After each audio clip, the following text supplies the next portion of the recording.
jamais les premiers. Oh putain, je l'ai dit. Ouais, bah tu le dis tous les jours donc. À jamais les premiers. Bah alors tu me laisses parler quand même de ce que c'est. 26 mai 1993, l'Olympique de Marseille s'apprête à jouer une finale de Ligue des Champions contre l'AC Milan. D'un côté, on a le très grand AC Milan de Berlusconi qui, à l'époque, est tout simplement le meilleur club du monde.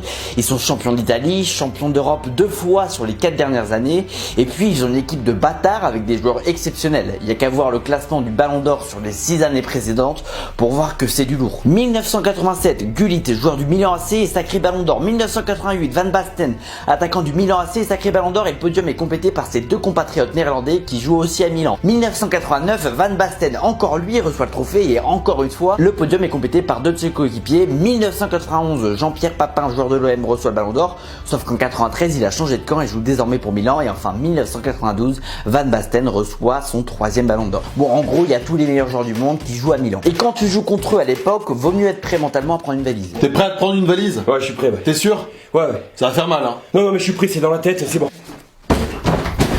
Un grand Milan donc, mais aussi une très belle équipe de Marseille qui est dans sa belle période depuis la reprise du club par Tapie en 86. À l'époque, tout roule pour les Phocéens, tout roule pour eux et ils roulent sur tout le monde. En France, ils viennent de remporter les 4 derniers championnats et en Europe, ils sortent d'une demi-finale de Ligue des Champions en 90 et d'une finale perdue en 91. Et donc en 93, ils se retrouvent encore une fois en finale. Tout ça grâce à une très belle équipe avec par exemple les 3 futurs champions du monde, Barthez, Desailly et Deschamps, ou le trio offensif Rudi Völler, Alen Boksic et Abedi Pelé.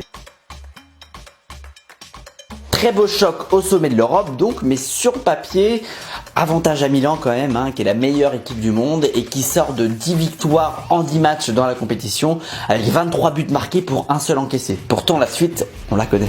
La finale, c'est Milan qui la domine, mais Marseille ne craque pas et peut compter sur un très grand Fabien Barthez. Et à la 44e minute, juste avant la mi-temps, sur corner, le défenseur Bardi et Basile Boli s'élèvent plus haut que tout le monde et ouvrent le score. 1-0 pour Marseille à la mi-temps, mais 1-0 pour Marseille à la fin du match, puisque le grand Milan ne reviendra pas et l'OM qui visait la lune repart avec l'étoile.